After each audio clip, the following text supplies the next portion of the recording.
రాష్ట్రంలో మహిళా సంఘాలకు ఆహార శుద్ధి యూనిట్లు. రాష్ట్ర వ్యాప్తంగా 2,500 ఏర్పాట్లు. అటు అన్నదాతలకు అండ, ఇటు మహిళా సంఘాలకు సాధికారత. ఒక్కో గ్రామంలో 400 గజాల కేటాయింపు. జూన్ 2న శంకుస్థాపనలు చేయబోతూ ఉన్నారు.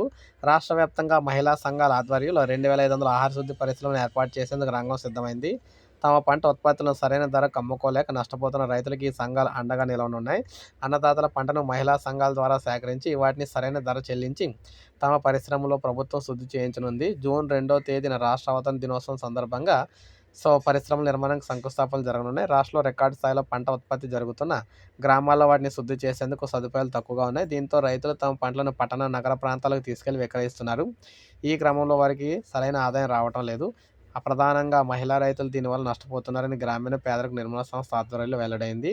వారిని నష్టాల బారి నుంచి కాపాడి ఆర్థిక సాధికారత సాధించేందుకు ఆహార శుద్ధి పరిశ్రమల ఏర్పాటుపై ప్రణాళిక రూపొందించింది. రాష్ట్రంలో జిల్లాల వారీగా అందుబాటులో ఉన్న పంట ఉత్పత్తులను ప్రభుత్వం గుర్తించింది. మిర్చి, పసుపు, తృణధాన్యాలు, మొక్కజొన్న, ఉల్లిగడ్డ, జీడిపప్పు, కూరగాయలు, పండ్లు, పాలు, అల్లం తదితరులను శుద్ధి చేసేందుకు ఆయా జిల్లాల్లో ఆహార శుద్ధి యూనిట్లు స్థాపిస్తుంది. ఇక్రీసాట్‌తో శిక్షణ కూడా ఇచ్చారన్నమాట మహిళలందరికీ కూడాను. ఇక వివిధ పథకాల ద్వారా పెట్టుబడులు వస్తున్నాయి. మొత్తంగా చూసుకున్నట్లయితే ఏది ఏమైనా మహిళలకు సంబంధించి స్వర్ణయుగం అని చెప్పుకోవచ్చు. ప్రతి ఊర్లో కూడా 400 గజాల భూమిని కేటాయిస్తున్నారు. మహిళలకు, డ్వాక్రా మహిళలకు మరో కొత్త పథకం ప్రారంభమవుతుంది. ఇది అప్డేట్. ఒక లైక్ చేయండి, సబ్స్క్రైబ్ చేసుకోండి. మన ఛానల్ సబ్స్క్రైబ్